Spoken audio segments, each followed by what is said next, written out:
Bonjour tout le monde, bienvenue dans mon nouvel épisode. J'ai le privilège de recevoir ma nouvelle invitée. Je vais lui laisser la parole et se présenter en lui demandant de répondre à deux questions. Régine, qui es-tu et que fais-tu? Bonjour Sarah, bonjour à tous. Je suis hyper contente de vous parler. Mais écoutez, je m'appelle Régine Manimbel. Alors, qui je suis en dehors de dire moi? Je suis sophromanager, donc sophrologue en entreprise. Et je suis aussi la maman d'un adorable garçon qui s'appelle Samuel et qui a 18 ans. Donc ça, on va dire, c'est dans mon ADN. On peut pas me l'enlever, carrément. Et alors, qu'est-ce que je fais? Maintenant, je suis à mon compte. Voilà. Et je gère en fait ma vie de femme entrepreneur, de maman, d'épouse, de sœur, de fille. Voilà. Très bien. En gros, alors qu'est-ce que c'est qu'un sophromanager? C'est un sophrologue en entreprise qui travaille avec l'équipe de management et aussi les collaborateurs. Là, je vous fais plus simple. Mais après, c'est vrai que comme toutes les mamans, j'ai plusieurs cordes à mon arc. Trop bien. Merci beaucoup, Régine. Alors, pour la petite histoire, Régine, je l'ai rencontrée via mon réseau social préféré, LinkedIn. Et ça fait quelques années, ça devait être en 2021. Au moment où on fait cet enregistrement, nous sommes en mars 2026. Et j'avais lu un livre d'un entrepreneur très inspirant qui s'appelle Alexandre Mars et Ose, tout le monde peut devenir entrepreneur. J'avais fait un post où j'ai fait un petit résumé d'un passage de ce livre qui m'avait beaucoup touché. Et Régine, eh bien, a répondu en commentaire. Voilà. Puis depuis, on est resté en contact, comme quoi. Hein. Voilà. Comme quoi, hein. Donc Et Régine, et j'ai fini par rencontrer l'auteur. absolument. Elle a rencontré Alexandre Mars et ouais, qui est très inspirant. Alors Régine, moi j'estime tu as été élue pour être interviewée dans ce podcast parce que pour moi tu es un leader. Je préfère le terme au masculin. Tu es un leader courageux, une femme leader courageuse. Et pour toi, c'est quoi être un leader courageux? Oh. Alors, quand tu dis être un leader courageux, moi, je pense tout de suite au rôle de femme. Mm, Parce qu'en fait, quand on dit leader courageux, c'est femme. Que tu sois entrepreneur ou pas entrepreneur, que tu sois mère au foyer, je dirais que justement, je te l'avais dit la dernière fois, qu'était le métier qui se rapprochait le plus de mère au foyer, c'était mm, directrice des opérations. ouais. Donc, c'est vrai qu'on est toujours dans l'action, Mm, toujours en train de... Il faut toujours qu'on ait un coup, deux coups ouais. d'avance. Et pas le choix, hein, faut inspirer les gens qui nous suivent, faut transmettre. Et c'est aussi ça en fait, c'est-à-dire incarner ses valeurs, c'est-à-dire je ne peux pas prôner quelque chose et qu'on ne le voit pas sur moi.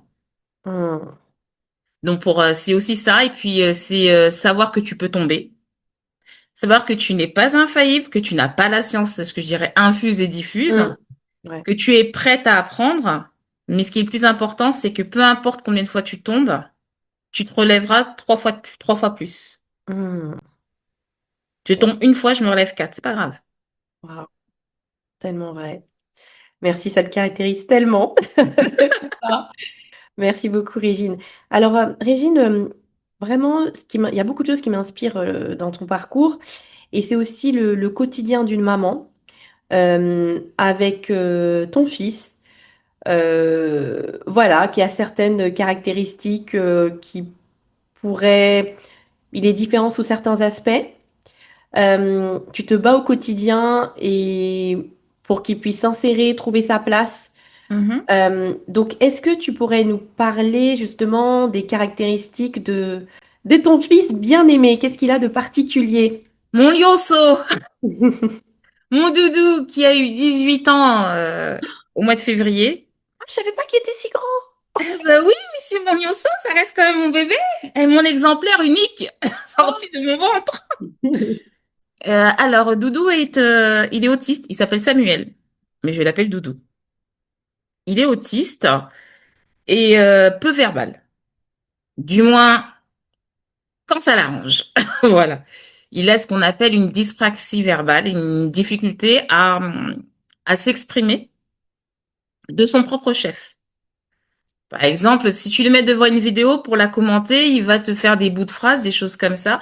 Mais pour lui, en fait, le langage verbal, c'est pas il en trouve pas spécialement l'utilité. Voilà. Alors en plus, il faut bien comprendre que même si un enfant est autiste, il a aussi sa propre personnalité à côté. Tout n'est pas dû à l'autisme. Mon fils est quelqu'un d'assez timide. Mais il a ce côté-là que j'ai découvert. Alors moi, j'ai eu des doutes à 18 mois. Mais bon, les mères, on pense toujours que on exagère et tout ça. Ouais. Et mais il a été pris en charge à partir de 2 ans. Et c'est grâce justement à la psychomotricienne. D'accord. Voilà. Régine, est-ce que tu peux nous expliquer, donc parmi les auditeurs, voilà, il y a des parents, etc. Et un autiste, c'est quoi? Parce que parfois c'est assez péjoratif, je te cache pas.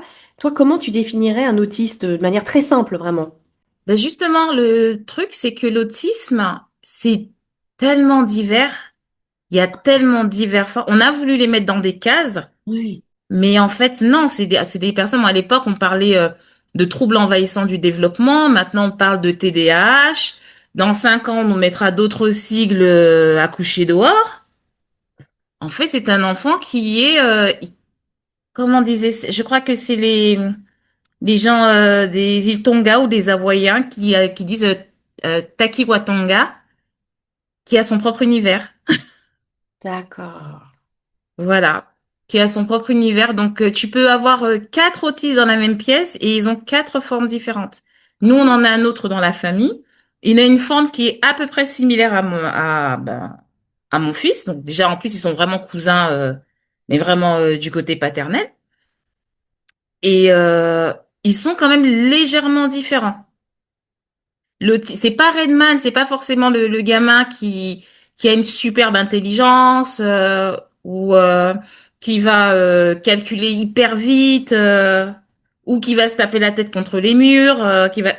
Ils sont très différents. Il y en a qui sont très sensibles au niveau sensoriel, d'autres qui sont, on va dire, assez avancés, mais ils ont des problèmes pour avoir des interactions sociales parce que ils lisent, ils ont des difficultés à lire, ils ont un filtre différent de lecture de nos normes au niveau de la société. Et pour eux, en fait, c'est comme si ils étaient dans un autre monde et ils devaient apprendre nos codes. Et Ah. ce qui nous semble à nous normal, bah pour eux, parfois, c'est pas normal. Hmm. Voilà, et on leur demande des fois de rentrer dans des cases alors que eux ils sont des ronds. D'accord. C'est pour ça que je milite, je pars du principe, même si les gens pensent le contraire, je suis désolée. Moi, je suis pour l'inclusion et je fais partie de ces personnes qui pensent que toute personne a sa place dans cette société et je suis pour 100% de l'inclusion. Les gens qui me disent non, ce n'est pas possible, je leur dis je suis désolée. Si c'est comme si vous me disiez qu'il n'y avait pas de place pour toutes les étoiles dans l'univers, il y a de la place. Hmm. Voilà. C'est comme si on me disait que on devait avoir qu'une seule sorte de fleur. On a des millions d'espèces de fleurs et elles vivent et elles cohabitent parfaitement bien. Ouais. Voilà. Donc on peut aussi s'habituer. L'autisme n'est pas apparu comme ça, c'est que parce qu'on l'a donné un nom, mais l'autisme a toujours été là depuis l'aube des temps. Hmm. Sauf qu'à l'époque, bah, ces enfants, bah, des fois on leur mettait des bonnets d'âne, on disait qu'ils étaient fous ou quoi que ce soit. Alors pas du tout, pas Hmm. du tout. Trop bien. Je prends des notes hein, aussi parce qu'il y a des personnes quand je regarde disent mais j'avais interviewé quelqu'un, me dit mais Sarah, j'ai l'impression que tu m'écoutes pas. Non non mais je prends des notes parce que moi j'apprends aussi à travers les interviews. Très intéressant. Donc c'est pour ça, je veux dire, quand on me demande de définir ce qu'est l'autisme, je lui dis, moi, je peux dire ce qu'est l'autisme à travers mon regard. Bien sûr. Mais une autre maman, elle aura peut-être un regard différent. Et ça ne veut pas dire qu'elle aura tort. Ça veut Ouais. simplement dire que sa réalité, elle sera légèrement différente de la mienne. Par Mhm. contre, on risque d'avoir les mêmes galères, oui. Ok. Alors les galères, parlons-en justement, parce qu'il a 18 ans ton fils quand même, donc ça fait un petit moment que vous collaborez, vous cohabitez ensemble. Déjà, tu as dit que la prise en charge, c'est à 2 ans. Euh, Oui. donc, quand il y a un diagnostic, comme j'avoue que, comment dirais-je, bah, dans l'autisme, enfin, enfin, je sais pas, les personnes auront peut-être une mauvaise image. Est-ce que tu n'as pas eu peur? Tu t'es pas inquiété quand tu t'es dit, Bah écoute, déjà, il faut que tu saches que moi, je suis chargée d'insertion. Donc, ouais, c'est vrai. j'ai aussi des personnes qui ont le handicap. Et puis, mon fils a une naissance difficile. J'ai eu une grossesse sans souci. Mon fils a une naissance difficile. Donc, à savoir, entre mon fils mort et un fils en situation de handicap, bah, le choix, pour moi, il est très vite fait. Ouais. C'est-à-dire que, en fait, pendant les 2 premières années, je surveillais mon fils comme le lait sur le feu. Et c'est justement comme ça, quand j'ai vu les écarts qu'il y avait entre le carnet de santé et ce qu'il faisait, je me suis dit, mais il y a quand même quelque chose qui ne va pas. En plus, moi, mon fils, Samy commençait déjà à parler et il s'est arrêté du jour au lendemain. Et je me rappelle très bien. D'accord. C'était un samedi soir. Le samedi soir, il parlait. Le dimanche matin, il ne parlait plus. Je l'ai entendu dans la nuit, peut-être vers 1 ou 2 heures du matin, dire maman. Et après, poum, plus rien. Hmm. Donc, c'est là, mon cerveau, il a commencé à tergiverser. Et puis, tu sais, Sarah, quand une femme veut savoir quelque chose, elle est pire que le FBI. Donc, elle fait des recherches de partout. Ouais. Voilà, j'ai fait des recherches à gauche, à droite. Et après, quand on m'a dit, bah, écoutez, il semblerait que votre fils soit... Au début, ils ont donné des acronymes. Je me rappellerai toujours de ce pédopsie. On l'a regardé comme ça avec le père de mon fils. Du genre, tu nous saoules, quoi. Il a Ouais. quoi? Ah, c'est clair. Passe pas par quatre chemins, quoi. J'ai dit, Ouais. voilà, voilà, tu nous saoules, là. Il a quoi? Ne Ouais. me parle pas comme si on n'avait pas de cerveau. Donc, Hmm. il a quoi? Et texto, quand j'ai eu la confirmation, mon cerveau, il a switché. Ouais, je vois. Ouais. J'ai pas pleuré. J'avais pas le temps. J'avais Hmm. pas que ça à faire. Je le dis en toute franchise. Je veux dire, moi, j'ai failli perdre mon fils à la naissance. Hmm. Donc, perdre un enfant, la peur de perdre son enfant, je sais ce que c'est et je ne le souhaite à aucune mère et toutes celles qui ont perdu leurs enfants. J'ai à peine, entre guillemets, touché l'enfer que c'était. Je Ouais, ne mettrai pas les pieds. Donc, moi, mon fils, quoi qu'il arrive, c'est une bénédiction. bien sûr. Donc, là, j'ai dit, OK, d'accord. Et tout de suite, mon cerveau, il a dit, concrètement, on fait quoi? Comment on va l'aider, ce petit bonhomme? Comment je vais l'aider pour qu'il s'insère? Et tout de suite, j'ai eu la vision vie professionnelle. J'ai Hmm. même pas pensé à l'école, machin. Vie professionnelle. Et en toute franchise, je pense que dans son parcours, c'est mon métier de chargé d'insertion qui m'a aidé à imposer les choix que je voulais pour mon fils devant les institutions. Parce que les parents qui ont des enfants en situation de handicap, Sarah, ils vont tous le dire, c'est la bataille. Hmm. J'ai bataillé pour qu'il ait, à l'époque, on appelait ça une EVS. Donc, c'est une AESH. Donc, la première fois, on me l'avait refusé pour mon fils. C'est à l'école maternelle, non? C'est Oui, à primaire? l'école maternelle, il avait ça. Mais en fait, la l'AESH, tu l'as même jusqu'au lycée, hein. Ah, ok, d'accord. Voilà. En fait, ce qu'il faut savoir, c'est que pour Samuel, au début, on nous avait dit non. Pourquoi? Mais pourquoi on dit non? Enfin, s'il n'y avait pas de En plus, personnel ou parce que... il était pris en charge par le CMP et la version petite enfance, donc ça s'appelait, à Lyon, ça s'appelait le CATTP. D'accord. Donc, il n'était pas à l'école tout le temps, il avait 6 heures de scolarisation.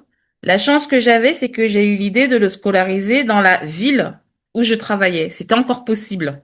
Ah, Et contrairement à ce que les gens, bah, des fois, bah, les banlieues des quartiers populaires, bah, enfin, ces villes-là sont beaucoup plus souples pour l'admission des enfants que les autres. Donc, ils ont pris mon fils à 2 ans et demi. ah, Eh d'accord. oui, mais même moi, je suis rentrée à l'école à 2 ans et demi. Donc, on critique des fois les quartiers, mais sur certaines choses, ils sont beaucoup plus avancés que dans les villes UP. Si, Régine, si je peux me permettre, il y a un truc, tu vois, je trouve ça incroyable. Ce que je te découvre aussi encore plus avec cette interview, c'est que tu avais déjà la vision. Ah, le diagnostic est tombé, tu t'es dit, insertion, vie professionnelle. En fait, tu t'es déjà déterminé à ce que ton Tout fils de puisse suite. trouver sa place. Donc après, quand les épreuves arrivent, oui, mais tu avais déjà ton mindset qui était Ah, chargé, mais quoi. C'est incroyable. c'était pas négociable parce que aussi, j'ai grandi aussi avec, et là, je la remercie, c'est ma deuxième maman, c'est ma tata Martine et sa Ouais. fille aînée qui s'appelle Solange, avait un handicap moteur. Donc, j'ai grandi avec elle, hein. Et ma tante, elle m'a dit, écoute, ça va être dur, tu Ouais. pleures pas, tu relèves tes manches et tu y vas. Tu Ah fais comme ouais. j'ai fait avec ta cousine. Ah ouais. Tu vois? Et quand je vois le résultat de ma cousine, des fois je trouvais ma tata sévère avec elle et tout ça, mais quand je la vois maintenant autonome chez elle, avec son boulot, tout ça, je me dis ça en valait la peine, tu vois? Et en fait, c'est ça. C'est-à-dire que chez moi, les femmes, c'est vrai qu'elles ont un caractère assez trempé. La chance que j'ai, et j'espère que tes auditrices, elles auront ça, c'est que tu sais très bien qu'en Afrique, on dit toujours, il faut tout un village pour élever un enfant. Ouais. Voilà. Donc, mes parents aussi. étaient là. Ouais. Ils étaient là. Donc j'ai eu ça, j'ai eu quand même aussi un employeur, en tout cas une équipe managériale qui était aussi avec moi. J'ai aussi des collègues aussi à l'agence de Vanvelin, à France Travail, qui étaient là. Donc quand des fois moi je devais partir assister aux réunions pour mon fils et tout, j'avais mon manager qui me couvrait, qui m'arrangeait, qui distribuait des fois ma charge de travail que je ne pouvais pas faire, et les autres aussi m'appuyaient dessus. Hmm. Voilà. Et le jour en fait où j'ai eu justement ce souci où on m'avait refusé, ah, ça je me rappelle, on m'avait refusé l'AVS pour mon fils, mais j'ai viré au rouge. C'est très très rare. Mais quand je te Ouais. dis ça, c'est-à-dire que tu m'aurais mis Godzilla et King Kong en face de moi, je peux te dire qu'ils auraient pas fait long feu. Ah, j'étais prête à manger tout le monde. Ouais, ouais, ouais, Mais tout de suite, en fait, mon cerveau, chez nous, on dit toujours ça au Cameroun, on dit que les femmes bassa, les bassas, ce sont toujours ceux qui marchent avec le timbre et l'enveloppe. C'est-à-dire, tout de suite, j'ai même pas cherché à discuter. Quand j'ai vu le truc de la MDPH, tout de suite, j'ai fait, j'ai fait ouais. mon courrier direct au député. J'ai dit, vous allez me débrouiller. Je savais que mon député, c'était un médecin. J'ai écrit chez lui, je lui ai dit, la MDPH de ton secteur, là, Hmm. ils ont refusé pour mon enfant. Mon Hmm. enfant, il a droit d'aller à l'école comme tout le monde. Hmm. J'ai Wow. appelé, j'avais écrit, j'ai appelé, ils m'ont contacté, ils m'ont dit venez. 15 jours après, l'histoire était réglée. Wow. Non, mais c'est... oh, quel témoignage. Mon Vraiment. fils, la MDPH, après l'excuse était, on n'a pas bien compris. Hmm. Laissons. Ah non, j'ai pas. Ah, honnêtement, je vais te dire, je suis très gentille, je suis très sympa, je rigole, il y a pas de souci, mais touche pas à mon enfant. Ok. Ah, tu touches à mon enfant, je me Hmm. transforme, David Banner, je me transforme, Bruce Banner si tu préfères, je me transforme. Et je pense en fait qu'on est toutes comme ça. Dès Ouais. que tu touches à notre enfant quand tu sens qu'il y a une injustice. Et c'est pour ça Oui. que je dis, Justice. connaissez vos droits. La connaissance et le pouvoir. Ouais. Si tu connais tes droits dans ce pays et que tu as à peu près une jolie plume, tu peux avoir Ouais. ce que tu souhaites. Ouais, mais il faut avoir envie de connaître aussi. Tu vois, parce que du coup, il y a un passage d'un livre sacré, là qui me vient à l'esprit, qui dit que mon peuple périt par manque de connaissances. En fait, ça mène à, là, les conséquences sont très graves, en fait, quand tu connais pas tes droits. Mais du coup, Régine, j'ai envie de te demander, comment faire les personnes qui nous écoutent, des papas et des mamans, peut-être qui pourraient basculer dans je surprotège mon enfant. Et du coup, mon enfant n'est pas responsable et a plutôt cette posture un peu de victime. Moi, je pense que tu as dépassé ça. Mhm. T'es pas, enfin, c'est quelque chose que tu n'as pas du tout, enfin, tu n'avais pas cet état d'esprit, mais j'ai envie de te demander comment tu as fait justement pour éviter ça. Mais c'est très simple. Comme je t'ai dit, mon cerveau, moi, il a switché. Il a switché pratico-pratique. J'ai dit, j'ai 30 ans pour rendre mon fils autonome, au pire semi-autonome. Parce que Ah je ne serai pas ouais. toujours là. Ah, tu t'es dit ça. Attends, tu peux répéter, écoutez bien, chers auditeurs, la phrase. C'était à l'époque, il avait 2 ans. J'ai dit, j'ai 30 ans pour rendre mon fils autonome ou semi-autonome. Waouh, tu Et t'es à dit partir de là, j'ai ça. tout construit par rapport à ça. Excellent. Waouh. J'ai dit, mon fils, je me suis soignée un petit peu plus tard. Samuel, en fait, ce qu'il faut comprendre, c'est oui, Samuel est autiste. Samuel est notre fils unique, mais on ne sera pas toujours là. Donc, on a appris aussi à Samuel une certaine autonomie à la maison. Ce n'est pas parce qu'il est autiste qu'il ne va pas faire les tâches ménagères. Voilà. Et ça va prendre du temps. Il n'y a aucun souci. Il mettra le temps qu'il faut, c'est pas un souci. Même pour la lecture, il avait plus de temps que les autres. Mais il a appris à lire. Hmm. Très jeune, on a dit à Samuel, Samuel, tu réfléchis différemment. C'est pas grave. Hmm. Mais tu réfléchis.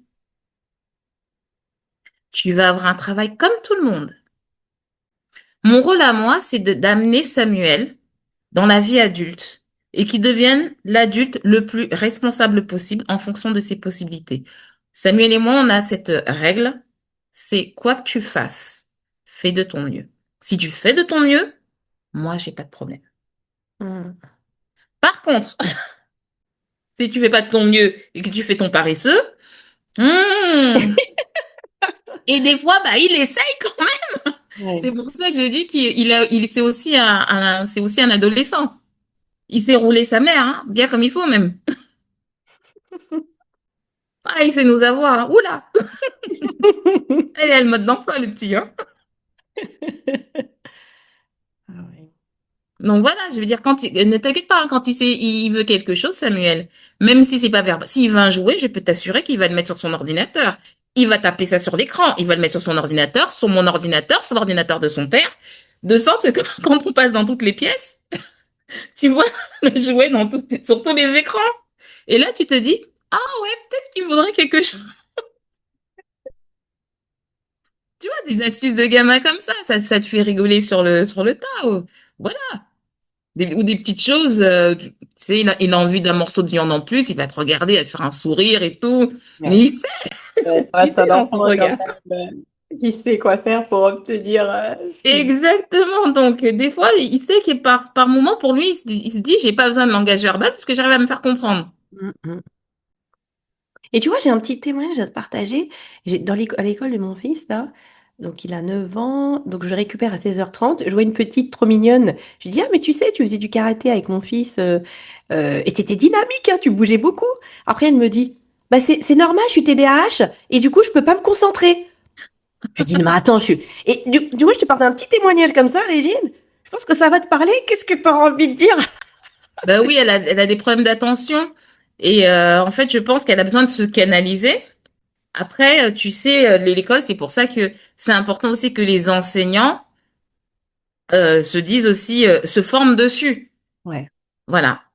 Alors, tu as les enseignants qui sont spécialisés, puis tu as ceux qui vont te dire, oui, mais moi, en fait, c'est bon, Mm. je suis pas formée dessus. J'ai envie de dire, mais mon ami, qu'on soit simple, quand tu as signé ton contrat d'éducation nationale, à quel moment il y avait une ligne qui marquait que tu n'aurais pas un enfant en situation de handicap? Je dis, montre-moi dans ton contrat de travail. Il y en a pas. Mm. J'ai fait, je suis désolée, il y en a pas. Donc, regarde un minimum et adapte. Tu as des tangles, tu as des timers qui peuvent leur permettre en fait de manipuler quelque chose, en tout cas le tangle, et de maintenir son attention pendant le cours. C'est quoi un tanger? Tanger, je sais pas Un si. tangle, c'est un espèce de petit collier comme ça, là, puis après qui tourne dans tous les sens. Et ça, c'est pour faire quoi, ça? Ça leur maintient l'attention. Ah, d'accord. Voilà. J'utilise ça en insertion aussi. Et ça, c'est ce petit tips, en fait, c'est Ghislain Morvan qui me l'avait donné, lui qui a une entreprise adaptée. D'accord. Trop bien. Voilà, il m'avait donné ce tips-là, qu'il l'utilise en fait quand il fait passer des entretiens. Parce que tu vois, tu as des personnes, elles ont besoin de manipuler, même déjà, même par le stress, tu sais. Ou même ne serait-ce que d'avoir la petite balle de stress dans la main, que le gamin, il ait ça en fait pendant les cours. Parce que ça lui permet en fait de maintenir l'attention. Ce qu'il faut savoir, c'est on n'apprend pas tous de la même façon. Il y en a, ils ont juste besoin d'écouter, d'autres, ils ont besoin de voir, et d'autres, il faut qu'ils manipulent quelque chose. Ouais, trop bien. Excellent. Régine, est-ce que tu pourrais nous partager, pour encourager les parents qui nous écoutent, des victoires que tu as pu remporter parce que tu n'as pas lâché l'affaire, tu nous en as partagé certaines, vraiment pour montrer aux parents que c'est possible, quoi, qu'ils peuvent y arriver avec ton fils pour qu'il s'insère, etc. Ah bah écoute, alors déjà, ce qui est important, c'est qu'aux parents, c'est de très jeunes commencer à faire Ah, un réseau professionnel. Moi, je sais que quand Samuel il est passé en Ulysse, il n'avait pas le niveau du Ulysse collège, donc alors on a c'est dû quoi, Ulysse? Je sais pas ce que c'est, Ulysse. Ulysse, c'est les classes d'inclusion scolaire. D'accord. Voilà. Donc lui, il était au collège, mais le niveau du collège était trop élevé pour lui et il devait faire des stages. J'avais du mal à trouver un stage en entreprise parce qu'il avait quel âge? Il avait 14 ans et demi, 15 ans, quelque chose comme ça. Et c'est justement une ancienne candidate que j'avais eue en jury de conseil d'insertion qui m'a dit, ah mais moi je connais une entreprise qui prenne des personnes en situation de handicap et qui pourrait prendre ton fils en stage. Hmm. Et elle a négocié le rendez-vous et tout ça et je suis partie avec elle. Il a fait 2 stages là-bas. C'est le restaurant Le Riz, à Lyon 3e. Et ils se sont très bien occupés de lui. Moi, j'étais là comme Samuel était peu verbal. J'ai accompagné Samuel. J'étais là les premiers temps. Puis après, l'équipe, ils m'ont dit texto, c'est bon, on gère. Ils m'ont mis de côté. Et en fait, ils ont réussi en fait à communiquer avec lui. Trop bien. Parce que Samuel, en fait, comprend les consignes simples. Faut pas lui en donner 10 d'un coup. Il faut lui parler calmement. C'est pas quelqu'un qu'il faut élever le ton de la voix parce qu'il va croire que tu l'agresses. Il va se dire qu'est-ce que j'ai fait de mal et puis il va se braquer. Alors Hmm. que quand tu as un ton doux, tu es bienveillant, tout ça, ben, il a un véritable respect de l'adulte. Et ça, on nous l'a toujours souligné qu'il avait toujours eu une posture d'élève. C'est quelqu'un qui est très ponctuel. Donc ça t'apprend à être ponctuel toi-même. Ah oui, c'est sûr. Ah oui, parce que si tu es en retard, tu m'entends de oh là là, t'es en retard, hein, c'est pas bien, c'est pas bien. Par exemple, si tu dis un truc, c'est pas la vérité, c'est pas bien de mentir. Donc, t'as mangé combien de chocolat? Ah non, mais j'en ai juste pris un. C'est pas bien de mentir. C'est là, tu dis, bon, c'est bon, un fois trois. Voilà, en fait, c'est des petits délires comme ça. Là maintenant, il se lave les cheveux tout seul, il choisit ses vêtements tout seul, il fait son lit, sa lessive, il va au karaté, il fait son karaté. Donc Ouais. ça, ce sont des belles choses, là. Il a, comme je dis, il a fait 7 stages en entreprise. Ah ouais. Ok. Oui, oui, il en a fait 7. Beaucoup, hein, à 18 ans. Ouais, Et au sept niveau... stages en entreprise. Et Waouh. comme je disais, donc c'est maintenant, même si l'enfant il a 5 6 ans, c'est maintenant qu'il faut commencer à repérer. Et là, je vais faire un petit focus pour les parents. Pour l'instant, le handicap, c'est la première cause de discrimination au travail en France. Hmm. Mais il y a des entreprises qui engagent les personnes en situation de handicap. Et ça, faut bien que vous le gardiez en tête. Ces entreprises, pour qu'elles perdurent, il faut aussi que nous, on achète des choses chez eux, qu'on consomme chez elles pour Oui. leur donner de la force. Hmm. Peu importe ce que vous achetez, même si c'est une petite babiole ou quoi que ce soit, et Hmm. vous avez des entreprises adaptées sur le territoire, achetez-leur des produits de temps Hmm. à autre, parce que c'est eux qui vont engager vos enfants, c'est eux qui les prendront en stage, c'est eux qui leur donneront du travail en priorité. Est-ce qu'il y a un site, je sais pas, enfin, je sais même pas que c'est. Bon, en Je vais fait, tu te peux poser la taper question. entreprise adaptée. Moi, celle que je connais le plus, ben, qu'on connaît là, c'est on a Ghislain Morvanceau avec Trèfle, qui installe des franchises un peu partout. Tu as Les trucs grand public. Pignon Pain, Andy Gaspi. Tu sais ces petits gâteaux faits à base de pain, D'accord. Andy Gaspi et tout que tu peux consommer aussi. C'est fait par des personnes en situation de handicap. Voilà, tout ce que font les ESAT, les entreprises adaptées, achetez leurs produits. Hmm. Ça, c'est super important. Parce qu'il y a des entreprises où il y a, par exemple, tu as euh, comment on appelle ça? Les compotes Andros. Andros sont connus pour avoir une superbe politique de handicap parce que il y avait un des directeurs qui avait son fils en situation de handicap. Et ils mettent des personnes en situation de handicap sur des postes d'agents de production. Hmm. D'accord. Donc, quand vous devez choisir une compote, à la rigueur, voilà, prenez une Andros. Non, mais de se poser la question, tu vois, d'avoir cette connaissance, c'est tellement important. Merci. Donc, c'est ça maintenant. Et moi, je suis sans pitié, hein. Les entreprises, en fait, qui discriminent, ne leur donnez pas votre argent. Si vous Ouais. savez qu'il y a des entreprises qui discriminent, il ne me viendrait jamais à l'idée d'acheter un truc, moi, chez Abercrombie, parce que je sais que déjà, les personnes obèses, ils les aiment pas, les seniors, ils les aiment pas, c'est pas des personnes en situation de handicap qui vont prendre. Donc, ils sont pas connus pour ça. Ah, d'accord. Donc, ça, c'est clair que jamais je ne leur donnerai mon centime. Mais il faut déjà s'interroger, de se dire que je fais un achat, je me renseigne sur... Mais en fait, tu vois, déjà de se poser cette question, quoi, d'avoir Mais cette oui, mais my curiosité. CB, my power. Tu as un pouvoir avec Ouais, ta CB, faut pas le croire. c'est clair. Quand bien même si tu te dis, oh, mais moi, je ne suis qu'un smicard, j'ai pas grand-chose. Mon ami, mais ton plat de pâtes que tu achètes quelque part, tu enrichis une personne. Tellement vrai. Merci beaucoup, hein. Alors Samuel, du coup, pour conclure, où il en est au niveau de sa vie professionnelle à 18 ans? Comment ça s'est passé, justement, son... Bah, je sais pas, enfin, son parcours. Le collège a été difficile pour Samuel au niveau du suivi scolaire, de la scolarité. Donc, on avait choisi plutôt de lui faire travailler les bases. Et ce que s'il devait avoir un diplôme un jour, ça serait plus par validation d'acquis. Voilà. Là, j'avais bataillé avec la principale parce que visiblement, dans l'éducation nationale, la validation d'acquis, il connaissait pas. Heureusement qu'il avait une enseignante en Ulysse qui était assez sympa. Et maintenant, il est dans un IME Pro où il s'éclate. Alors, c'est quoi NIME? Je sais pas. Institut médico-éducatif. Voilà. Ok. Alors certains le sont depuis le primaire. Moi, je ne voulais pas que mon fils aille depuis le primaire. Je voulais qu'il teste quand même en scolarité ordinaire. Mhm. Et après, quand il est parti en IME, il avait déjà 16 ans. Donc voilà, il avait des connaissances. Il s'est habitué. Il a toujours été très copain. Donc même s'il n'aime pas trop se mélanger, il aime être quand même dans le groupe, là où il y a l'ambiance. Samuel, il aime là où voilà, il aime être là où tout se passe. Trop bien. Voilà, même s'il parle pas beaucoup ou quoi que ce soit, il Ouais, aime être là. trop bien. Faut pas le laisser de côté. Et donc, il est là-bas, il est en semi-internat.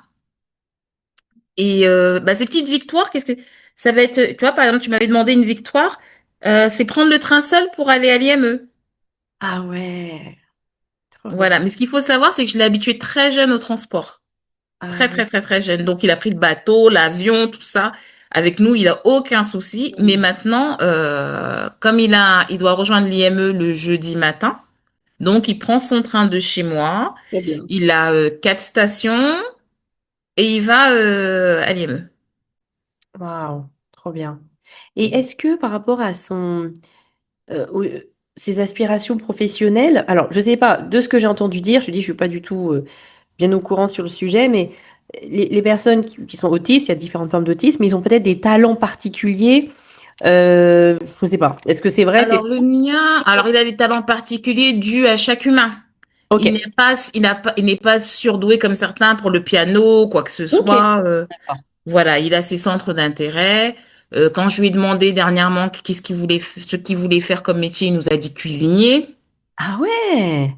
Voilà, son super-héros. Ah bah tiens, tu veux une anecdote assez sympa. C'était il y a quelques années. C'était à l'époque où il y avait Black Panther qui sortait. Ok. J'ai été fière, comme tout le monde, hein. Ah, on avait enfin notre super-héros et tout. On Ah. arrive dans le magasin pour acheter la figurine. Oh, et puis moi, je suis là, chouchou, regarde et tout, mon doudou, regarde Black Panther et tout, regarde T'Challa et tout. Je le vois, il le regarde comme ça. Genre, Ok. mais de quoi tu me parles? Laisse-moi D'accord. Ah bon? tranquille. Je lui dis, bon, mais regarde, c'est un roi et tout. Et puis voilà, c'est un combattant. Comme je sais que t'aimes bien les gens qui font la bagarre, parce que j'ai oublié de te dire que son héros, c'est Hulk, hein. D'accord. Voilà. Ok. C'est Hulk et Venom et Thanos. Donc des fois, je me dis des fois, qu'est-ce que j'ai loupé? Bref, on est dans le magasin. Et puis en fait, il me dit non. Alors c'est pas grave, je me dis.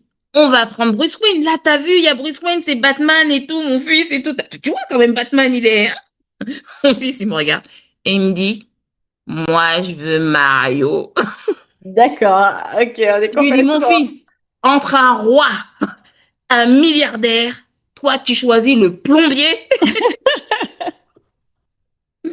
Mon fils, T'étais hors mais qu'est-ce sujet, que j'ai loupé? complètement. Hors sujet total, Régis. Oh, pas du tout. Et Ah qu'est-ce que ouais. et je riais. Il y avait un autre père aussi qui essayait d'initier son fils. Il sentait bien que nous on était les enfants Marvel. Et j'ai rigolé dans le magasin. J'ai rigolé, j'ai rigolé. Et en fait, il adore Mario. Trop bien. Et Mais ben je dis voilà. voilà, je dis mais mon fils, on sera jamais. Alors que techniquement, c'est Mario qui est beaucoup plus riche de Nintendo que tout le reste. Mais il m'a regardé mais avec un flingue, mais tranquille, hein. Oui, Mario. oui. Tu vois, en fait, voilà, c'est des petites anecdotes comme ça qu'on a convié en fait avec Samuel. Je dirais moi aux parents, j'ai plus, même si ça n'a pas toujours été facile, j'ai quand Ouais. même rencontré des gens adorables. Son assistante maternelle, il l'a gardée pendant 11 ans. Ah ouais. Ce que je veux dire, c'est que j'ai plus de rire que Ouais. de larmes. Si aujourd'hui je suis la femme, la mère accomplie que je suis, c'est grâce à mon petit bout. J'aurais Ouais. pas été une mère aussi peut-être aussi attentive ou aussi combative ou aussi quoi que ce Ouais. soit si j'avais pas eu cet adorable petit garçon. Je veux dire, pour moi, mon fils, c'est vraiment un cadeau du ciel. Et pour vous dire, à tous, sa différence, je la vois même plus. Ouais. C'est ça. Je la vois même plus. Et quelque part, c'est aussi lui qui me donne envie aussi de me battre pour l'inclusion pour vos enfants aussi à vous, Mm. parce que j'estime aussi que c'est pas que mon fils. Vos enfants, ce sont mes enfants et ils ont la place Mm. dans ce monde.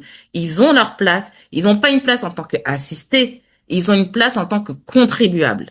Yes. Ils ont droit d'aller à l'école. Ils ont droit de faire du sport. Mm. Ils ont droit de tomber amoureux. Ils ont droit de se Mm. marier. Ils ont droit d'être beaux. Ouais. Ouais. Ils ont droit de rire, de danser, de pleurer. Mm. Et qu'on mette pas toujours tout sur le handicap. Des fois, ils ont droit d'avoir leur propre personnalité. Ouais, Et ils ont droit de rêver. c'est ça. Ce Tu- sont d'abord des enfants. Pour qu'ils Ouais. soient des adultes accomplis, il faut en faire déjà des enfants accomplis. Et Ouais. nous, en fait, c'est notre rôle à nous. Nous, on est là pour les accompagner de A à Z. Mm. Et quelque part, ils nous font progresser. Ils nous font faire face à nos propres peurs, au fait de que la société ne les accepte pas. Sauf qu'on va pas demander la permission. On ne demande pas la permission. La Mm. société les accepte, point barre. Mm. Tu vas pas arracher une étoile du ciel. Eh ben, tu vas accepter mon enfant. C'est ça. Parce que je le changerai pas. Non, mais c'est ça. Tu sais vraiment, Régine, ce que je retiens de ton témoignage, mais qui est tellement inspirant, que je ferai écouter d'ailleurs à mes enfants, à ma famille, c'est que tu as donné, avec ton mari aussi, hein, vraiment l'amour inconditionnel à ton fils, Samuel. Donc, et vous l'avez accepté avec ses différences. Et ça lui donne une force juste incroyable. Et ne pas rentrer dans les dictats de la société, être normal, c'est ça. Non. Mon enfant, je l'aime tel qu'il est. Et Ah oui. c'est tellement puissant, Mais franchement. pour rien au monde, je ne changerai Samuel, pour rien au monde. Waouh. Tout ce que je demande, tout ce que Ouais. je souhaite, c'est que mon fils soit autonome financièrement et qu'il rencontre une personne qui l'aime. Alors, elle l'aimera pas autant que moi, ça c'est clair. Mais qu'il aime et qu'il le respecte parce que c'est un gentil garçon. C'est un chouette gamin. C'est un gamin qui ne dérange pas. C'est un gamin avec qui tu adores passer du temps. C'est un gamin avec qui je cours après pour avoir des câlins. C'est un gamin qui des fois me rend chèvre, mais ensuite va me faire rire 2 secondes après. C'est un gamin pour lequel quand je suis fatiguée, je me dis, je fais ça pour mon fils. C'est un gamin qui m'a poussé à faire de l'entrepreneuriat, à faire face à mes propres peurs. Ouais, J'adore ce gamin. trop Je veux bien. dire, j'adore ce gamin. Il est magnifique, même s'il me ressemble pas physiquement et qu'il ressemble aux enfants à ses cousins. Là, c'est là où je me suis plantée. J'ai dit, je fais un enfant, le seul enfant que je fais, Ouais. c'est tes cousins. Waouh, waouh, waouh. Putain. Mais voilà. Mais quand je parle de Samuel, je ne pleure pas. Quand il s'agit de Samuel, j'ai dit, ne me plaignez pas. J'ai fait Samuel, je m'éclate et je sais qu'il y a des enfants qui sont en situation beaucoup plus grave que Oui, Samuel. oui, Et c'est oui. pour ça aussi que je me dis que j'ai le devoir de faire en sorte que Samuel s'en sorte. Parce que, il est moins en retard, entre guillemets, que d'autres, même si lui, il a un retard mental quand même, mine de rien. Mais je dirais par rapport à un enfant qui est tétraplégique, je ne me plains pas. Hmm. Parce que la fatigue mentale que sa mère a, elle sera beaucoup plus forte que moi, que la fatigue que j'ai. Mhm. Ou que la maman qui est isolée ou quoi que ce soit. Mais je dirais toujours, garder le cap. C'est vrai que c'est un mauvais moment à passer. C'est vrai que c'est pas évident de toujours batailler devant l'éducation nationale ou quoi que ce soit. Et je dirais aux mères, si vous pouvez travailler, continuez de travailler. Parce qu'il va vous falloir des fois investir. L'État fera pas tout pour vous. Ouais, c'est ça. Ouais, il faut avoir des finances. L'État, la petite aide là qu'il nous donne, c'est pas ça qui va vous payer les soins ou quoi que ce soit, ou même les cours particuliers ou le sport pour votre enfant. Vous allez devoir prendre de votre propre poche. Mais ça, après, d'un côté, c'est aussi un petit peu normal. On ferait pour n'importe quel enfant. Hmm. Voilà. Mais vous êtes le meilleur avocat de votre enfant. Ouais, Si vous croyez en votre enfant, le reste suivront parce que vous leur donnerez pas le choix. ouais, complètement. Il y aura toujours quelqu'un qui vous dira que c'est pas possible. C'est faux. Nous, on est là pour faire mentir les statistiques. Régine, merci beaucoup. Voilà. Vraiment. Mais oh là là, quel témoignage inspirant, encourageant, qui donnera t'as donné beaucoup de clés, beaucoup de pépites. Écoute, quand elle sera diffusée, tu écouteras ton interview, Oui, tu oui, verras. parce que moi, je suis partie. Tu verras, c'était J'ai dit, très voilà, structuré la manière dont tu t'es exprimée.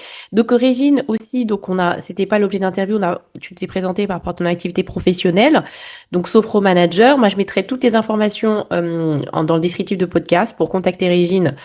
sur LinkedIn. Est-ce que tu as un site internet aussi, Régine, ou... Non, il est pas encore fait. Il faut que je m'y mette, mais il est pas encore Voilà, fait. donc contactez Régine, vous avez vu, c'est quelqu'un qui a beaucoup d'amour à donner, qui est vraiment expert dans son domaine, qui agit vraiment avec compassion.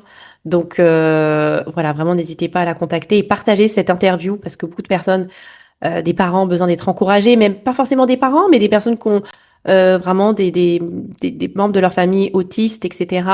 Ouais, ça Autisme, donne de l'espoir. ou peu importe le handicap, en fait. Peu Parce importe le que, handicap, absolument. Tu as tout à parce fait que raison. là, on a parlé de mon fils parce qu'il est né comme ça, mais en fait, Oui, 80% des personnes qui sont en situation de handicap le sont au cours de la vie. oui, oui, Donc oui. là, tu sors et bing, Ouais, c'est accident ça. et je suis en situation de handicap. Et Mm. là, après, il faut faire le deuil de ton ancienne vie. Mm. Moi, je n'ai pas eu de deuil de mon enfant à faire parce que j'étais tellement contente qu'il soit en Ouais. vie, quoi que ce soit. Mais il y a des parents, on leur dit, faites le deuil de votre enfant tel que vous l'aviez imaginé ou quoi Mm. que ce soit. Ouais. Mais moi, je leur dis, vous êtes sûr que vous avez vraiment un deuil à faire? Sincèrement, la petite vie là que vous avez devant vous, elle en vaut la peine et elle en vaudra toujours la peine. Ouais. Votre enfant, quoi qu'il arrive, ce sera toujours votre enfant. Il aura, même s'il a le handicap n'enlève pas l'ADN. On est Le bien. handicap ne lui enlève pas son beau sourire. Le handicap ne lui enlève pas le fait que il a les mêmes yeux que vous. Non, mais oui, changer la perception des événements, en fait. Voilà. Ah, Ton bon, enfant, ça reste ton enfant. Voilà. Et c'est ça, en fait. Quand tu deviens parent, il y a quelque chose qui se fait à un moment donné qui fait que tu te retrouves envahi par une onde d'amour. Tu ne pensais pas que aimer aussi fort, c'était possible. ah, Tu l'entendais, les autres te le disaient, mais tu ne pensais pas que toi, t'en étais capable. Et ça, c'est ton enfant, quoi qu'il arrive. ouais, Et c'est quoi pour ça qu'il que je arrive. dis ça aux personnes, que ce soit ton enfant qui soit sorti de ton ventre ou un enfant que tu as adopté, à partir du moment où tu ressens cet amour, c'est ton enfant. Mhm. Donc même si c'est l'enfant de ton compagnon et que c'est pas le tien, on va dire biologiquement, mais à partir du moment où tu as un amour tellement fort, tellement profond, que Mhm. tu pourrais porter le monde sur ton dos en tenant sur une jambe, Mhm. pour ton enfant, oui. Merci, Régine. Merci. On pourrait continuer encore longtemps, mais Oui, voilà, mais il y aura certainement un autre épisode. Donc, merci, Régine, d'avoir accepté mon invitation. merci, Sarah. Merci à toutes les personnes qui regardent l'épisode et à très bientôt.